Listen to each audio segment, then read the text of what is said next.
Alhamdulillahilladzi ja'alana wa jama'ana fi hadhil lailatil jumu'ah. Asyhadu an la ilaha illallah wahdahu la syarika lah wa asyhadu anna Muhammadan abduhu wa rasuluhu la nabiyya ba'da. Allahumma fasholli wa sallim wa barik ala sayyidina wa habibina wa syafi'ina wa qurrati a'yunina wa maulana Muhammadin wa ala alihi wa ashabihi wa man tabi'ahu wa mawala. Salatu wassalaman daimaini mutalazimaini yaumina hadza ila yaumil qiyamah. Amma ba'du, faqala ta'ala fi ayatihil karimah. A'udzu billahi minasy syaithanir rajim. Bismillahirrahmanirrahim. Ya ayyuhan nasu ubudu rabbakumul ladzi khalaqakum walladzina min qablikum la'allakum tattaqun. Al-ayat wal ma'na wallahu a'lam bi muradihi bidzalik. Wa qala Rasulullah sallallahu alaihi wasallam, talabul ilmi faridatun ala kulli muslimin wa muslimatin. Sadaqallahul aliyul azim wa balagha rasuluhun nabiyul habibul karim wa nahnu ala dzalika minasyahidin wa syakirin walhamdulillahi rabbil alamin. Ma'asyiral muslimin hadirin wal hadirat, kaum muslimin wal muslimat, jamaah musalla Nurul Iman, terutama para sepuh, para asatidz, para hujaz, tokoh masyarakat, bapak-bapak, ibu-ibu, remaja-remaji yang semuanya dimuliakan Allah Subhanahu wa ta'ala. Wabil khusus para kesepuhan, Bapak Haji Nana dan juga Bapak Babinsa, Bapak Rodani, Muratibil acara, dan juga seluruh hadirin wal hadirat yang semuanya insya Allah dimuliakan Allah Subhanahu wa ta'ala. Pertama-tama kita panjatkan puji syukur kehadirat Allah. Kembali malam ini kita dipertemukan dalam rangka thalabul ilmi. Mudah-mudahan dari segala apa yang kita amalkan semuanya dicatat menjadi nilai ibadah di sisi Allah Subhanahu wa ta'ala. Salawat salam tetap tercurah terlimpah kehariban junjungan kita Nabi Muhammad kepada keluarganya, para sahabatnya, para pengikutnya, dan kepada seluruh umatnya yang selalu kita nantikan dan kita rindukan syafaatul uzmanya. Amin ya Allah ya rabbal alamin. Baik Bapak Ibu hadirin wal hadirat, kembali kita kepada materi fikih Fathul Qorib, yaitu halaman 192.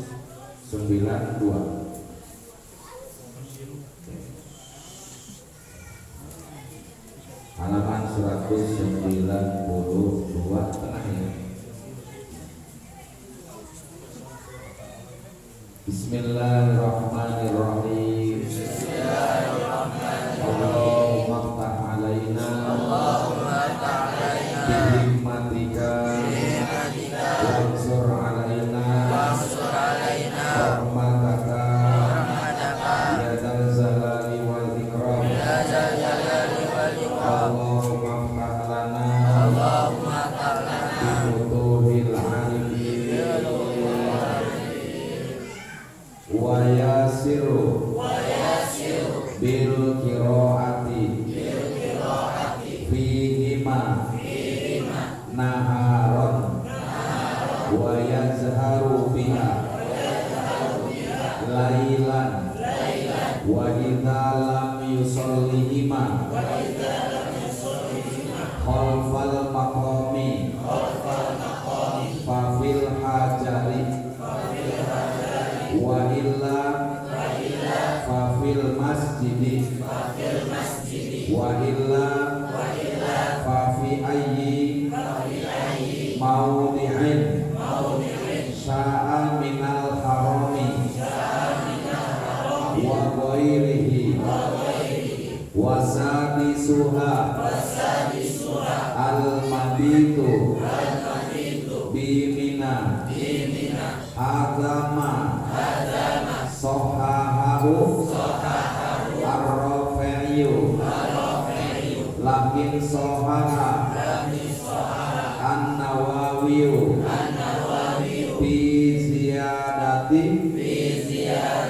raudatil wujubi wasabi'uha tawaful wada'i inda iradatil huruji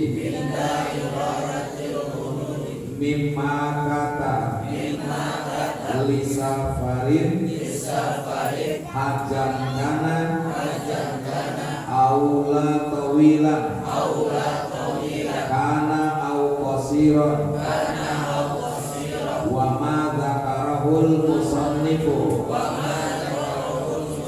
min sunnaniyati qaulun marjuhun lakinil adharu wujubuhu wa yatajarradu ar-rajulu hatman kama bisarhil muhadzabi indal ihrami anil mahiti minas siyabi wa an mansudiha wa maqudiha wa qairis siyabi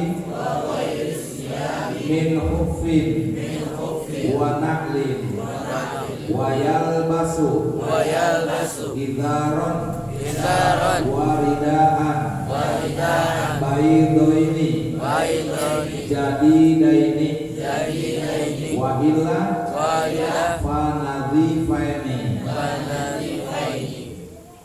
Alhamdulillah sudah ketemu masalah. Jadi kita masih membahas tentang ibadah haji dan sekaligus ibadah umroh. Jadi umroh dan haji bedanya satu pekerjaannya, yaitu wukuf. Kalau di dalam ibadah haji ada wukuf rukunnya, tetapi semua pekerjaan umroh ada di dalam pekerjaan haji, termasuk tawaf dan juga sa'i serta tahallul. Adapun seperti lempar jumroh, mabit di Mina, mabit di Muzdalifah itu di luar rukun, tetapi sesuatu yang dihitung wajib. Maka dalam ibadah haji itu ada wajib, ada rukun, ada sunnah. Jadi yang disebut sunnah sesuatu yang tidak dibayarkan ketika meninggalkan. Misalnya orang tidak melakukan sunnah, dia tidak harus membayar ketika meninggalkan sunnah. Tapi ketika dia meninggalkan wajib supaya sempurna ibadah haji atau umrohnya, maka dia wajib bayar. Orang-orang lempar jumroh, dia tidak, karena berhalangan, tetap sah ibadah hajinya meskipun tidak ikut lempar jumroh, tapi dia wajib bayar kifarat. Itu, ya. Tapi kalau rukun ditinggalkan, sama sekali tidak bisa bayar total batal. Misalnya tawaf, orang-orang tawaf, dia tidak tawaf, baik udzur maupun tidak, kecuali wanita yang haid. Datang ke Mekah, datang haid, maka dia tidak boleh tawaf. Sa'i boleh, tahallul boleh, ihram boleh, tapi tidak boleh tawaf. Kenapa? Karena tawaf dengan sholat sama syaratnya. Jadi orang yang tawaf dan sholat harus suci dari hadas dan najis. Nah, sementara wanita yang haid, yang nifas dianggap tidak suci, maka haram melaksanakan tawaf maupun melaksanakan sholat. Gitu. Ya. Nah, maka oleh karena itu wayasiru bil qiraati fihi ma naharon wa jahu biha lailan. Kemudian jika sholat 2 rakaat ini dilakukan di siang hari, pelankan bacaan. Jika dilakukan di malam hari, jadi keraskan bacaan. Jika tidak dilakukan di belakang makom tersebut, yaitu makom Ibrahim, maka lakukan di hijir Ismail. Kan orang habis tawaf 7 putaran, cari tempat untuk sholat sunat tawaf. Mestinya memang kalau menurut hukum petunjuknya di belakang makom Ibrahim. Tapi karena zaman sekarang udah padat, nggak mungkin orang bisa melakukan sholat karena makom Ibrahim sudah ada di posisi garis tengah. Jadi orang tua nggak mungkin kita bisa sholat di makom Ibrahim. Cari tempat ya yang aman. Karena kalau kita memaksakan diri sholat di situ pasti diinjak-injak. Karena itu sekarang ada di tengah, dulu ada di ujung. Karena tiap tahun itu diperluas, ya, di sekitar Baitullah tiap tahun diperluas karena supaya bisa menampung jamaah lebih banyak. Ya, boleh dilakukan di hijir Ismail, boleh. Ya, silakan di hijir Ismail kalau memang bisa. Jika tidak, maka lakukan di dalam Masjidil Haram dan di mana saja yang penting masih Masjidil Haram. Ya, karena luas kan. Jika tidak, maka lakukan di tempat manapun, baik tanah suci ataupun luar tanah suci. Saking padatnya, misalnya udah gak ada celah untuk sholat, maka silakan cari tempat di mana kita bisanya, meskipun harus keluar dari Masjidil Haram untuk melaksanakan sholat sunnah tawaf. Jadi kalau di Masjidil Haram nggak ada yang namanya sholat tahiyatul masjid, nggak ada tahiyatul masjid. Kalau kita mah di luar Masjidil Haram ada sholat sunatan tahiyatul masjid. Kenapa nggak ada tahiyatul masjid di Masjidil Haram? Karena sudah diganti dengan sholat sunat tawaf. Kalau di Masjid Nabawi ada, di Masjidil Aqsa ada, di masjid manapun ada, hanya satu masjid yang tidak melaksanakan tahiyatul masjid. Kenapa? Tadi karena sudah diganti dengan sholat sunat tawaf. Ya, jadi tawaf sunnah, tawaf wajib tetap aja, sholat sunat tawaf dianjurkan. Gitu. Wasadisuha al-mabitu bimina. Kemudian yang keenam, mabit di Mina. Ya, ini perkara yang wajib. Mabit apa sih mabit? Yaitu mampir di Mina, baik dia tidur maupun tidak. Sebagaimana dahulu, ini pun menurut pendapat yang dianggap sahih oleh Imam Rafi'i, Imam Nawawi, dan ditambahkan dalam kitab Raudhah menyebutkan bahwa mabit Mina itu hukumnya wajib. Ya. Jadi ketika orang tidak mabit di Mina tetap sah ibadah hajinya, tapi dia wajib bayar dam. Ya. Jadi bayar dam adalah untuk sesuatu yang ditinggalkan oleh jamaah dari perkara yang wajib. Jadi kalau rukun mah nggak bisa ditebus. Orang nggak wukuf atau batal. Orang nggak sa'i batal. Orang nggak tawaf batal. Itu. Wasabi'uha yang ketujuh, wajibnya haji adalah tawaf wada, pamitan. Di mana orang tawaf wada berarti dia akan meninggalkan kota Mekah untuk balik ke masing-masing kampung halaman atau negara. Wah, ini kalau udah tawaf wada, saudara-saudara berlinang air mata. Siapapun nanti yang melaksanakan tawaf wada dengan sendirinya akan terasa kesedihan, akan terasa betapa berat hati meninggalkan kota Mekah, terutama Baitullah. Akan terasa saat kita menempelkan tangan di Baitullah, mencium itu Baitullah, apalagi Hajar Aswad, maka terasa kesedihan yang sangat mendalam. Maka di situ ada doa khusus ketika tawaf wada. Doa khusus bukan berarti dia tidak mungkin ketemu lagi Baitullah, bukan berarti tidak mau lagi ke Baitullah, tetapi berpisah di situ hanya karena selesai tugas dan kewajiban melaksanakan ihram berikut ibadah dan manasik hajinya. Ketika ingin keluar dari Mekah untuk bepergian, sunnah ini berlaku untuk orang haji dan non haji. Maksudnya yang haji maupun yang tidak berhaji. Ini hanya sekedar kebetulan aja ibadah di tanah suci, tapi bukan dalam rangka haji, nggak ada masalah mengadakan tawaf wada. Baik perjalanannya jauh luar negeri ataupun dekat orang situ-situ juga, ya sekitar negara Mekah juga, nggak ada masalah ketika orang mau melaksanakan daripada tawaf wada. Ya, jadi apa sih tawaf wada? Tawaf pamitan dada. Kalau bahasa kita dada, mau berpisah dengan Baitullah. Wa ma dzakarahul musannifu min sunniyatihi qaulun marjuhun lakinnal adharu wujubuhu.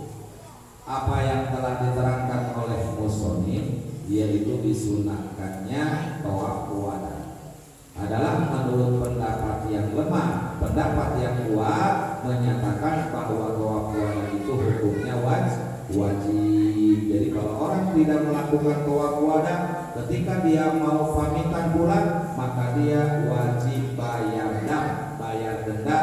Ada denda-dendanya nanti di depan ketika orang menabrak perkara yang diwajibkan. Itu. Wa yatajarradur rajulu hakman kama bisarhim muhadzabi indal ihrami indal mahid. Sebagaimana keterangan yang terdapat di dalam kitab Syarah Muhadzab karangan Imam Nawawi, bahwa wajib bagi lelaki yang sedang haji untuk tidak memakai pakaian jahitan. Pokoknya selama ihram cuma 2 lembar kain aja, satu dililitkan, disarungkan, yang satu disampingkan. Itu semacam selendang, ya. Lihat orang-orang yang ihram laki-laki, kalau sampai dia menggunakan pakaian dalam yang dijahit, maka wajib bayarkan. Walaupun hanya 1 lembar, ya, tidak boleh, kecuali memang perempuan. Ini khusus laki-laki. Jadi kalau dia udah niat ihram nih, pokoknya setiap kali dia niat ihram, maka dia harus menggunakan kain ihram itu yang sudah disiapkan. Adapun kain ihram masalah warna tidak harus putih sebenarnya. Warna hitam boleh, coklat boleh, merah boleh. Tetapi kenapa putih? Karena ini mengkiaskan ketika orang dibungkus dengan kain kafan, maka kain kafan warnanya putih. Putih menandakan kesucian. Jadi makanya sunnah. Tapi kenapa orang misalnya pakai warna yang selain putih boleh? Atau boleh, nggak ada larangan. Yang penting tidak ada tapak jahitan. Sendal yang dijahit tidak boleh. Ya, pokoknya saat dia ihram harus 2 lembar kain yang sebagaimana ini menggambarkan orang yang mau digiring di alam mahsyar. Jadi kalau kita bicara ibadah haji itu persis seperti orang meninggal. Bagaimana seperti orang meninggal? Orang itu mau pergi haji diazani, dikomati. Begitu juga orang yang meninggal dunia diazani, dikomati. Terus orang meninggal 2 lembar doang kain kafan. Orang yang umroh dan haji juga ketika ihram sama, cuma 2 lembar. Kemudian mereka digiring, kalau di kuburan di alam akhirat digiringnya ke alam mahsyar, kalau di Mekah digiringnya ke tanah Arafah. Lalu di tanah Arafah saling bertemu dengan suku manapun, yang bule, yang keriting, yang sipit, yang pesek, yang mancung, yang tinggi, yang pendek, yang putih, yang hitam, semua ada di Arafah. Sebagaimana nanti kita di alam mahsyar bakal digiring dan bertemu dengan suku manapun. Makanya keberangkatan ke tanah Arafah untuk wukuf menggambarkan kita bangkit dari alam kubur menuju alam mahsyar. Dan ini pasti akan terjadi kepada kita, bahwa kita setelah kiamat dibangkitkan dari alam kubur, semua digiring ke alam mahsyar untuk ditimbang dari setiap amal perbuatan. Nah, maka oleh karena itu ini kita melihat bahwa dilarangnya menggunakan pakaian jahita, pakaian yang ditenun, dan pakaian yang ditalikan, meskipun hanya tali diikatkan, nggak boleh. Ya, selain pakaian, ya pakaian juga dibiayai sepatu selop, tidak boleh ada jahitan. Dan sendal yang dilarang bagi orang haji, kecuali sudah selesai tahallul, sudah gunting rambut. Maka yang selama ini belum gunting rambut haram, kalau sudah gunting rambut tahallul maka jadi hal ya. Jadi itu patokan buat orang haji ataupun umroh. Makanya saya ketika umroh itu tidak mampir ke hotel, sebab kalau mampir ke hotel pasti banyak jamaah yang menabrak larangan. Misalnya datang ke hotel mandi, dia lupa padahal nggak boleh pakai sabun, malah pakai sabun, akhirnya bayar dah. Lalu dia sikat gigi, nggak boleh pakai odol, malah pakai odol. Ya. Kemudian nanti ada orang potong kuku lupa. Nah, maka bagaimana caranya menghindar dari hal-hal yang nanti bisa kita lupa? Dari mulai takim berangkat, jangan ke hotel dulu, bablas langsung ke Masjidil Haram hingga melaksanakan tawaf dan sa'i, langsung tahallul, aman, pulang ke hotel bebas. Gitu. Ini kebanyakan orang mampir. Jadi begitu dia habis niat ihram dari tempat mikot, misalnya takim, jahrona, bir ali, lalu orang-orang itu mampir ke hotel. Setidak-tidaknya kalau datang ke hotel mah, ibu-ibu masuk ke kamar mandi pasti pakai sabun. Ya, kemudian dia nanti lupa pakai hand body segala macam tuh. Padahal dalam keadaan ihram. Jadi ketika orang ihram, intinya dari ujung rambut sampai ujung kulit sudah digadaikan kepada Allah, walaupun setetes darah. Nah, ditebusnya bagaimana? Nanti ketika kita sudah melaksanakan sa'i antara Safa dan Marwah 7 putaran, lalu cukur rambut minimal 3 lembar, berarti kita sudah menebus apa yang selama ini telah digadaikan. Wa yalbasu idharon wida'al abdoini. Nah, hendaklah memakai kain dan selendang berwarna putih. Kalau tidak putih, pakailah yang bersih, walaupun tidak berwarna putih, nggak ada masalah di sini di dalam kitab itu. Ya, kalau memang ada putih, karena putih itu sunnah. Kalau tidak ada putih, yang manapun boleh. Yang penting dia pakaiannya bersih. Ya. Inilah hadirin jamaah rahimakumullah. Selanjutnya nanti akan nyambung kepada diharamkan pada waktu ihram. Nanti akan kita tahu apa saja nih yang dilarang, bahkan haram hukumnya menabrak ketika kita ihram. Ya, itu saja yang dapat saya sampaikan. Mudah-mudahan ada manfaatnya. Mohon maaf segala kekurangan. Billahi taufiq wal hidayah. Wassalamualaikum warahmatullahi wabarakatuh. Jadi ke bawah-bawah. Hajat itu kita lakukan bisa sekaligus sebagai tahajud. Saat hajat kita lakukan bisa sekaligus tahajud. Apakah itu benar? Kalau benar, bagaimana caranya? Demikian. Assalamualaikum warahmatullahi wabarakatuh. Waalaikumsalam. Nah, ini Maksudnya bukan sholat hajat itu plus tahajud, maksudnya boleh di waktu sholat tahajud digabung waktunya dengan sholat hajat. Bukan berarti hajat menggantikan tahajud. Maksudnya kita mau sholat hajat, nah, berhubung ini malam, udah di atas jam 12, langsung kepada tahajud. Bukan berarti sholat hajat sama dengan tahajud, beda. Sebab kalau sholat hajat mah adalah sholat memang kita punya hajat. Apa hajat? Kebutuhan. Orang punya kebutuhan apa? Minta sama Allah melalui sholat hajat. Dan hajat itu nggak ditentukan siang malam, mau siang, mau sore, apa saja boleh. Beda dengan tahajud. Tahajud nggak ada, makanya saya tahajud atau asar atau dohor nggak ada. Kalau hajat bebas waktunya. Tapi tahajud mah harus tengah udah tidur ngomong belum tidur. Enggak harus tidur. Yang harus tidur adalah Abu Bakar.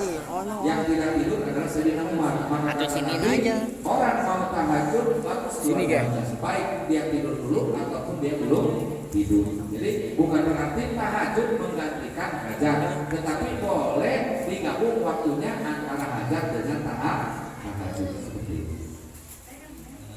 Jeda. Ya, hanya satu rukun saja yang diwajibkan harus punya wudhu, yaitu pada saat tawaf. Jadi tawaf adalah salah satu rukun haji dan umroh. Kalau misalnya kita tawaf di Baitullah, itu memang harus dalam keadaan suci, harus punya wudhu. Nah, ketika dia buang gas, pasti diulang. Jadi dia harus wudhu dulu, kemudian dia tawafnya diulang. Tetapi di lain rukun, misalnya wukuf nggak harus punya wudhu, karena di Arafah itu menunggu seharian penuh sampai waktu maghrib, sebisa-bisanya ada dia zikir, sholawat, baca Quran, baca tasbih, baik dia ibaratnya punya wudhu ataupun tidak punya wudhu, nggak ada masalah. Tetapi tawaf wajib harus punya wudhu. Saling antara Safa dan Marwah, punya wudhu bagus, tidak punya wudhu tetap sah. Saat tahallul punya wudhu boleh, tidak punya wudhu tidak masalah. Hanya satu rukun yang diwajibkan wudhu, yaitu tawaf. Kalau misalnya dia sedang tawaf, dia kentut, atau dia pengen kencing, nggak tahan, dia bisa batal, kemudian bisa diulang lagi. Jadi tawaf kedudukannya sama dengan sholat.